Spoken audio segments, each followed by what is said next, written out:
Hello friends, welcome back to my channel. आज हम लोग करेंगे वीडियो में cost and revenue analysis. This is a new chapter. तो इसमें हम लोग पहले पढ़ेंगे डिफरेंट टाइप्स ऑफ कॉस्ट जो बिजनेस फर्म्स में या ऑर्गेनाइजेशंस में यूज़ होती हैं, जो एक प्रोड्यूसर यूज़ करता है फर्म में। तो इनमें से हैं implicit cost, explicit cost, private cost, social cost and so on. These are 8 types of cost which is incurred in the business organisation in producing a product. तो हम लोग इसको वन बाय वन धीरे धीरे करके करते हैं कि क्या होती क्या है। तो लेट्स स्टार्ट दिस टॉपिक। और अगर आपने मेरे चैनल को सब्सक्राइब नहीं किया तो प्लीज़ सब्सक्राइब कर लें फॉर मोर सच वीडियोस।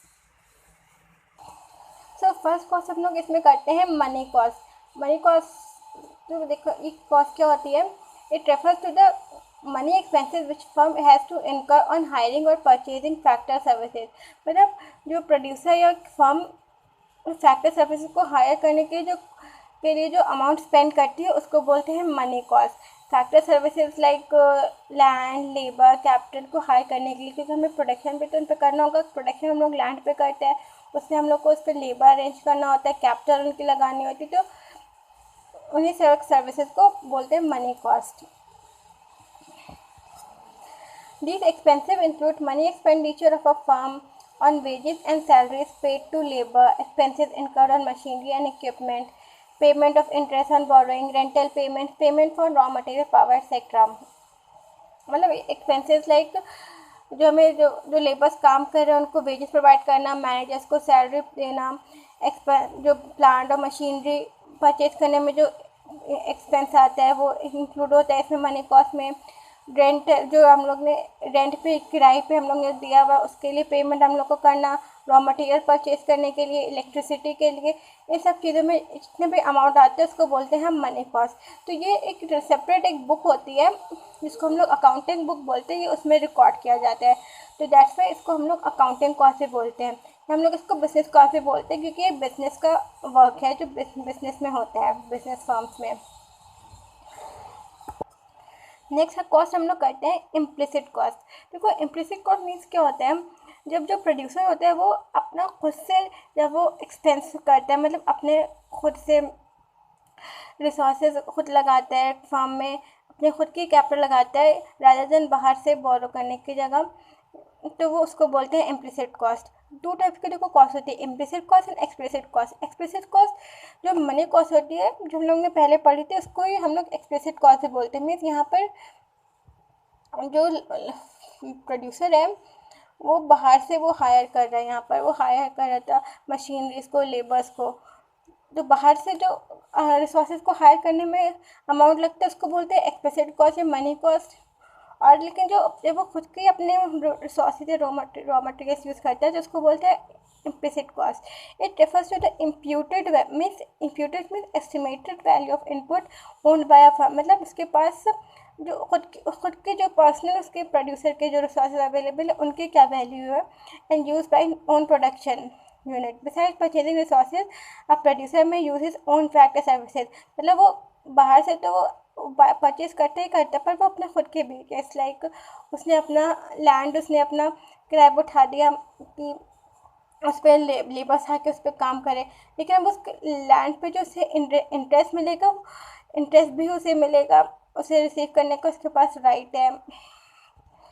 तो उसे बोलते हैं इम्प्लिसिट कॉस्ट, जब वो अपने खुद के रॉ मटेरियल या रिसोर्सेज वो यूज़ करते हैं। नेक्स्ट इज नॉर्मल कॉस्ट और नॉर्मल प्रॉफिट। देखो normal profit it's a minimum payment which a producer must get in order to undertake a risk of production. Means मतलब ये नॉर्मल प्रॉफिट है, मतलब उसे जो भी वो प्रोडक्शन करता है उसे इतना वो उसे अमाउंट उसे रिसीव होना ही होना है, तभी तो वो रिस्क लेने को तैयार होगा, वरना वो फ्री में थोड़ी ना वो रिस्क लेगा। मतलब उसे इतना प्रॉफिट थोड़ा सा होना ही होना है जिससे वो मोटिवेटेड हो फर्दर रिस्क लेने के लिए, प्रोडक्शन प्रोसेस को कंटिन्यू रखने के लिए। It's a minimum supply price of the entrepreneurial services. It is a cost which is needed to keep the firm in business. मतलब नॉर्मल प्रॉफिट वो कॉस्ट होती है जो बिजनेस को कंटिन्यू रखती है फ्यूचर तक। Next is economic cost. Economic cost एक कॉम्बिनेशन होती है इम्प्लिसिट कॉस्ट का, एक्सप्लिसिट कॉस्ट का, नॉर्मल प्रॉफिट का। मतलब अभी जो तीनों पढ़े इन तीनों का कॉम्बिनेशन होती है। मीन्स ये वाइडर कंसेप्ट है इस मनी कॉस्ट से, मतलब क्योंकि इसमें ये तीनों इंक्लूड होती हैं इकोनॉमिक कॉस्ट में। money cost, normal profit, and implicit cost. So now next, which is very important, is opportunity cost. Opportunity cost means it is the cost of any good is next best alternative good that is given up to produce this good. मतलब ये next best alternative means इसमें जो important word याद रखने वाला है वो next best alternative means यहाँ पर जो फर्म है उसने प्रोड्यूसर है उसने एक गुड को मतलब जो सबसे बेस्ट है सबसे बेस्ट अल्टरनेटिव है उसको चूज़ किया है या सेलेक्ट किया है और दूसरे जो प्रोडक्ट है उसको गिव अप करा है ताकि वो जो सबसे बेस्ट वाला प्रोडक्ट है वो अच्छे से और ज़्यादा क्वांटिटी में प्रोड्यूस हो सके। तो जो सेक्रीफाइस किया गया है वो बन जाती है अपॉर्चुनिटी कॉस्ट। अब ये अराइज की होती है because of scarcity of resources, क्योंकि हमें पता है कि डेवलपिंग कंट्रीज़ में रिसोर्सेज इतने क्वांटिटी में अवेलेबल नहीं होते और उन रिसोर्सेज के जो यूज़ होते हैं वो बहुत ही ज़्यादा अनलिमिटेड होते हैं। तो हम लोग सारे तो रिसोर्सेज प्रोड्यूस नहीं कर सकते, तो हमें सिर्फ पहले वो रिसोर्सेज प्रोड्यूस करने होंगे जो ज़्यादा इम्पॉर्टेंट है एक ह्यूमन बीइंग के सर्वाइवल के लिए। तो हम लोग एक को ज़्यादा प्रोड्यूस करने के लिए हम लोग को दूसरे का प्रोडक्शन हम लोग को कम करना ही पड़ता है। तो जिसका हम लोग को प्रोडक्शन कम करना है वो बन जाती है हमारी opportunity cost. Hence, when we use resources in production of one commodity, we have to forego some other commodity. मतलब हम लोग को जब एक का प्रोडक्शन बढ़ाना है तो दूसरों को हम लोग को छोड़ना पड़ेगा। So next cost is real cost.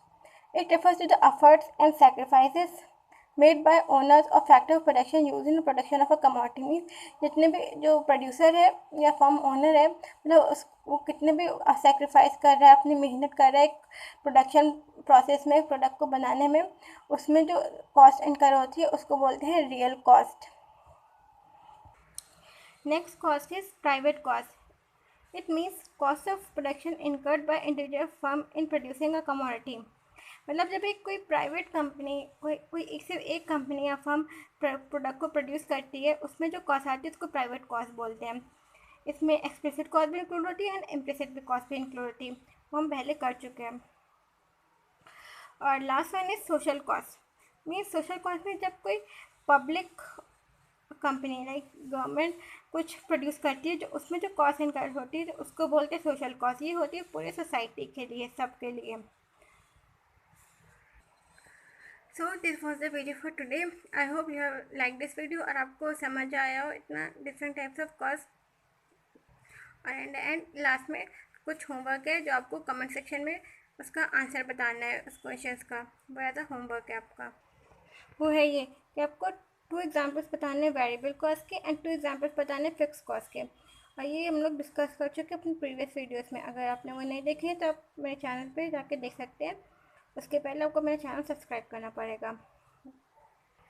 Thank you for watching this video.